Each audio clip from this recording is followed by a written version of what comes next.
Hey, what's up, guys? So we are here at an airport, I guess. I got a call last night. I've been wanting to jump in on one of the line patrols, the transmission line patrols, which is done via helicopter. So never been on a helicopter before. We're gonna try and get some footage while we go up in the air, and we'll show you guys what it's like and how our companies patrol the transmission lines.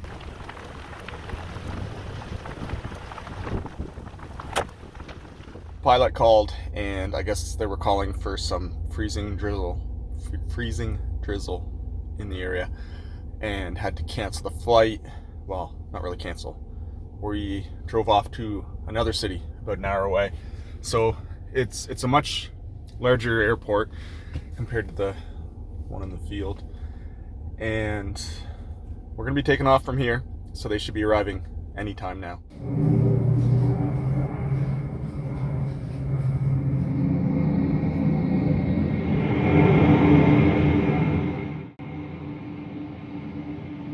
Turns out there was just a slight delay. There was an emergency medical evacuation. The plane landed and the ambulance arrived. So they're all clear now. I heard some chatter on the radio that the chopper that's coming for me was cleared to land. So they should be here in the next 5 minutes.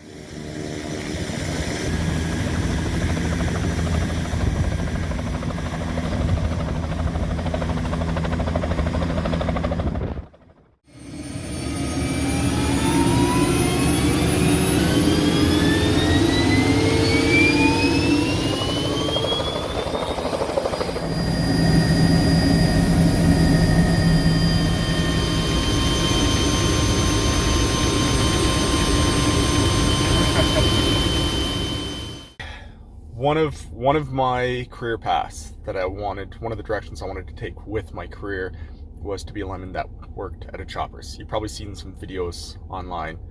It's pretty wild stuff. You actually will do the work right from the chopper in some cases on live transmission lines.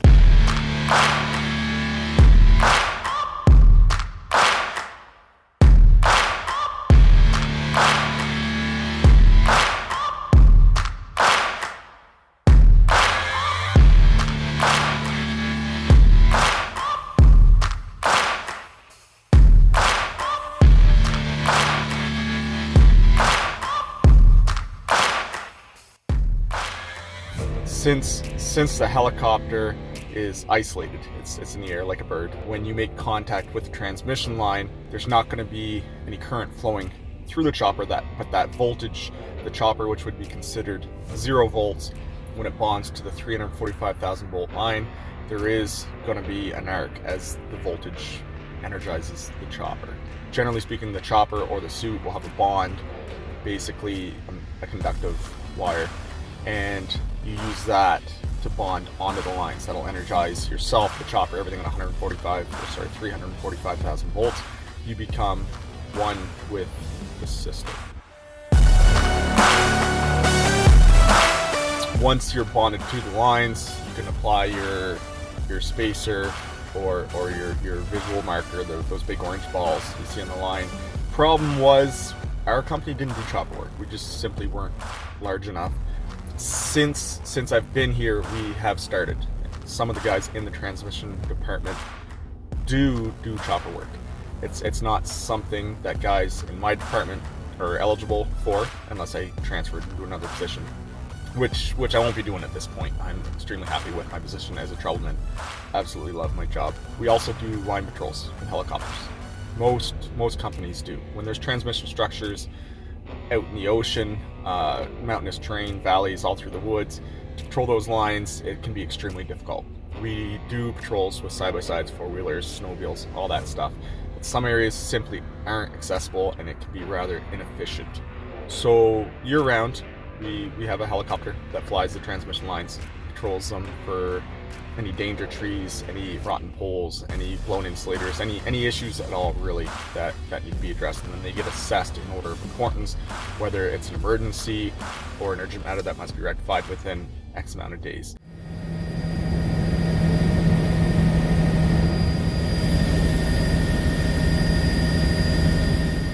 today's flight, we were up in the air for about 3 hours, and there was three of us on the helicopter. So three sets of eyes that were doing a general patrol of the lines, looking for a variety of things. Now, while there's three of us in the chopper, the pilot's main task, of course, is to get us around safely. So while he is helping monitor the structures, his primary task is to safely fly the chopper. There's a few regulations while flying. Oftentimes we're quite low to the ground, within a couple hundred feet for sure. And at any time that we approach an area where there could be any civilization, any houses, camps, we have to bring the chopper up to 500 feet. So we may be, 100 feet off the ground, looking at a structure, carrying along on the next one, and all of a sudden you see a camp or a house off in the distance in a rural area. We immediately have to bring the chopper up to 500 feet as we go over top of that area, and then back down into a couple hundred feet over top of the lines. So it's quite a roller coaster ride. It's definitely not easy on the stomach. You get a little bit of motion sickness going on there. When you get to a heavily populated area, a large subdivision city, then we have to be over 1,000 feet at all times. So the other gentleman that was on the helicopter was the guy that usually flies. We got a couple of them in our company that are the regular guys with the transmission department, and they have one of our computers that have all the line information, the line numbers, structures where there was previous hazards that were found. He also documents any new hazards. And then my task on this flight is to simply be a set of eyes. So one of the first hazards we came across early in the flight was, you can see this tree. It looked like it might be a little close, so we had to circle back around, double check, and the tree wasn't tall enough to reach the lines. So it ended up not being a concern, something we didn't have to note. Probably the main hazards we found, there was two things that we came across quite a bit. The first thing would be blown insulators. They're made of porcelain, most of them, some of them tempered glass, and they can randomly blow up. I use the term randomly, loosely. It could be a manufacturer's defect, debris, vibration, lightning strikes, flashover. There's a variety of reasons why they could be found to be blown. A lot of times, believe it or not, it's sabotage, I guess you'd call it. People shooting out these insulators, which can be extremely hazardous and costly. It's just basically vandalism, senseless vandalism. So we do come across that quite a bit. And the other thing we come across quite a bit in our area are birds' nests. A lot of them are osprey nests. They're quite large. I believe their wingspan can reach 5-6 feet, and they can be quite an aggressive bird. When our guys are climbing the structures, if there's babies in the nests, they will actually dive down and attack our guys. So definitely can be a safety issue there. The most common problem we come across with osprey nests is when they're building the nests, twigs falling down, going across the lines, shorting out some lines, catching fire. In some areas where we anticipate a lot of activity with the ospreys, we will actually build them a structure alongside our transmission line, which they seem to use for whatever reason. They'll build on the structures we built for them to make a nest rather than the transmission structure. So there are quite a bit of these osprey nests, and we pass through annually and clear a lot of these nests out. Guys will actually climb the structure and remove the nests.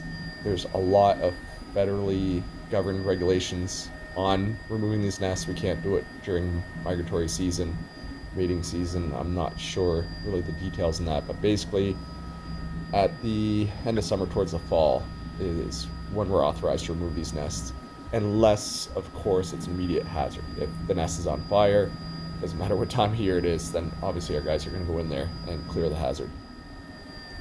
Another thing we were looking for was lightning arresters. There's not a lightning arrestor on all structures, but you'll see here where there's lightning arresters added to the structures. You can see the high voltage lead coming off the arrestor, which taps onto the main line where the lead's kind of dangling freely were it blown off. Most likely it failed during the lightning strike. So those, not an emergency, but they will be noted and replaced at some point. Also, there are situations where blown insulators can be considered an emergency repair. If it's, let's say, a 69,000 volt line, it has 5 suspension type insulators, and 2 or 3 out of the 5 are blown, that would warrant an emergency repair.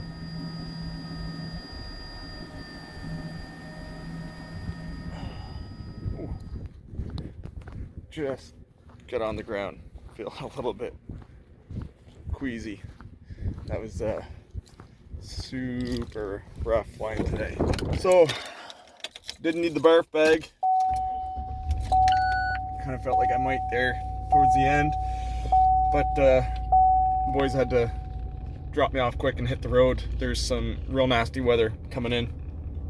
We've actually got a storm hitting tonight, 100-kilometer-an-hour winds, rain, snow, freezing rain, all that stuff.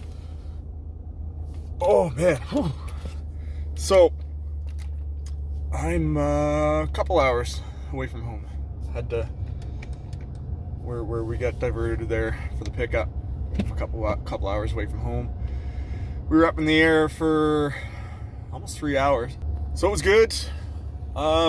Maybe we'll do it again sometime. I have been. I did go skydiving in a small plane. That was the first time in a chopper. Kind of neat. The pilot was real good pilot. He was flying in pretty close to some of those lines and stuff, and I had the headset on. You couldn't hear nothing while I was recording, but with the headset on, he was explaining what and why he was doing throughout the entire flight. So real great couple of guys there. So that was good. I just got this phone call last night. The guy literally said, "Hey, we're flying tomorrow. Do you want to jump in?" And I had today booked off vacation to work on the house, so it was easy to arrange the day off with the boss. I already had the day off, and yeah, that was a once in a lifetime experience. So thanks for stopping in, guys. We'll edit this up and try to do a little bit of explaining as to what we were looking at while we were flying. Thanks for stopping in as always, and we'll see you guys soon.